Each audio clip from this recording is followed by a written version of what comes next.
The promise of crypto-based payments has never been louder. We have so much social proof right now outside of just crypto-native builders that what you're doing is very interesting to the world at large. Walmart and Amazon, for example, are exploring issuing their own stablecoin. Circle's IPO has been a resounding success. Moneygram CEO is seeing that the future of remittances might actually be stablecoins, and Bridge is partnering with Visa in order to launch stablecoin card payments. But the vast majority of stablecoin usage is actually currently on DeFi. Estimates are between 88 to 90+%. But these applications are being treated like islands at the moment. On one island, you have DeFi native applications that use stablecoins, and on the other island, you have real-world applications. But they have something in common: stablecoins. So stablecoins are the bridge between DeFi native applications in the DeFi world, as well as real-world applications and the real world. So I want to now pause to consider what are some of these stablecoin applications. So first, we have real-world payment applications. The way I like to conceptualize this is first through the user flow of funds. Money is moving either peer-to-peer or consumer-to-consumer, or consumer-to-business, or business-to-business. On the other side, we have the geographic flow of funds, where money moves domestically or it moves cross-border. Some examples of these use cases could be peer-to-peer transfers, remittances, freelancing payments. In consumer to business, you have retail purchases, bill payments. You have international e-commerce as well as travel payments. And business to business, you can imagine supply chain payments, invoice settlement, FX commodities, and international trade transactions. Then we have DeFi native applications for stablecoins. We have yield applications, trading, lending, borrowing, DEXs, and savings. Some examples of these applications are here: Athena, Morpho, Usual, Curve, Cap, Uniswap, Sky. We have a very thriving ecosystem in crypto already. But why do we actually need to build this bridge between these two islands where stablecoins are being used? It's because the waters below the bridge are infested. They're infested with on-ramp fees, off-ramp fees, middlemen, timing, T+5 to T+ settlement timing. We have card processor fees. We have banking infrastructure. But if we stay on top of the bridge, we don't actually have to deal with any of that. So on one hand, if you stay on the bridge, you can just seamlessly move between these two worlds. And the infrastructure that enables this is right here in the middle. You have the stablecoin asset issuers, blockchain networks. The wallets play a very important role in this. Compliance and regulatory infrastructure.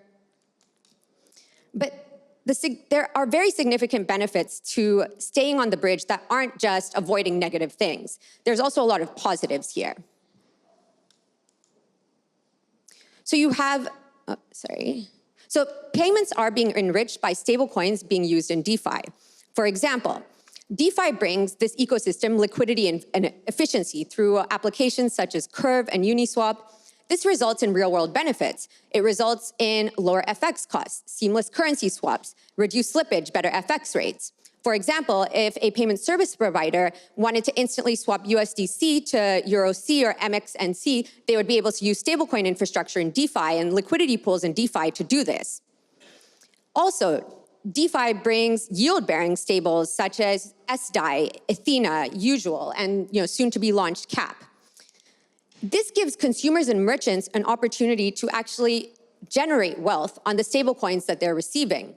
Instead of just having lazy dollars in your bank account after you accept stablecoins, now you can connect into the DeFi ecosystem and start to earn passive yield at 4% or greater.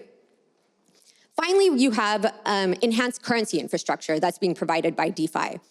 The DeFi ecosystem allows for programmability, smart contracts, and composability. For real-world payments, this can allow for opportunities such as automated escrows, verified settlements, and just simplified remittances flows. Now, on the other hand, DeFi is also being enriched by stablecoin use in payments, and this is going to continue to be the trajectory since we're just in the first inning for this. The real-world payment ecosystem is onboarding new users, which means that it's encouraging broader adoption of on-chain applications. So we're actually bringing net new consumers, merchants, and PSPs into the DeFi ecosystem. For example, the Stripe stablecoin integration could bring millions of new users and merchants on-chain, which could then drive liquidity and users into the DeFi ecosystem. Next, legitimacy and trust. The institutional inflows and credibility of big names and networks signing up to be a part of the stablecoin ecosystem is actually increasing the social trust that DeFi and DeFi applications are receiving as well. And finally, when consumers can use their stablecoins in real life for payments, then they don't have to off-ramp the crypto ecosystem, thus minimizing the fees that they're paying and being able to always stay on that bridge that we talked about. So let's just say Bob is one of 52 million Americans that holds crypto right now. When he needs to pay for goods and services, he usually has to off-ramp that crypto into fiat. But with stablecoins and real-world payments, he would be able to just stay on that ecosystem and would be able to avoid these fees. So linear flows, like I've just shown, don't actually tell the full story about the opportunity for this stablecoin renaissance. When cycles repeat, they build force. And so let's depict these as flywheels instead, since I also know that crypto loves flywheels. So first of all, stablecoin usage builds force for the entire ecosystem. What I just demonstrated in the previous slides is that real-world payment applications help to reinforce the usage of stablecoins in DeFi native applications, which then in turn also reinforces those real-world payment applications, therefore growing the pie for all sides. And driving this dynamic is a stablecoin flywheel. It's a three-part engine composed of liquidity, utility, and distribution. So liquidity enables utility of stablecoins, and utility drives distribution of stablecoins, and distribution of stablecoins further deepens liquidity. So let's walk through each of these spokes and see how this cycle accelerates over time. First of all, liquidity. This is market depth, this is peg stability, and this is low slippage that is offered by stablecoins at scale. As this increases, it then improves the utility and the ability to actually adopt these stablecoins into infrastructure for various applications.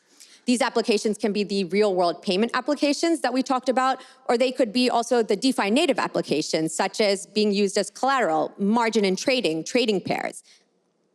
And then finally, as utility increases, this drives better distribution. So now you have more people with wallets, you have more merchants coming on chain, you have more PSPs accepting stablecoins and facilitating these transactions. And as the total number of wallets and users and holders increases, we are now again driving liquidity.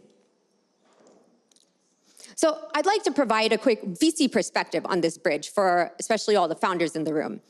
I think there are essential elements that link these DeFi native applications to the real world applications. And what I firmly believe is everyone wins if we build a better bridge. So I'll just go through this quickly. But when it comes to the bridge, we have the on-chain elements. We have self-custodial wallets, blockchain networks, stablecoin and asset issuers. As a VC, this is how I seek to evaluate them. When it comes to stablecoins, I look at where I can evaluate edge for the team, regulatory, distribution strategy, cost structure, token equity, value accrual. So that's a conversation that we would be having privately when you're still in idea phase. Next, once this is coming towards launch, I think about how a smart consumer might be evaluating your project. I think they would be looking at composability if you're an issuer, risk profile, redemption mechanisms, use cases, incentive engineering, and peg stability.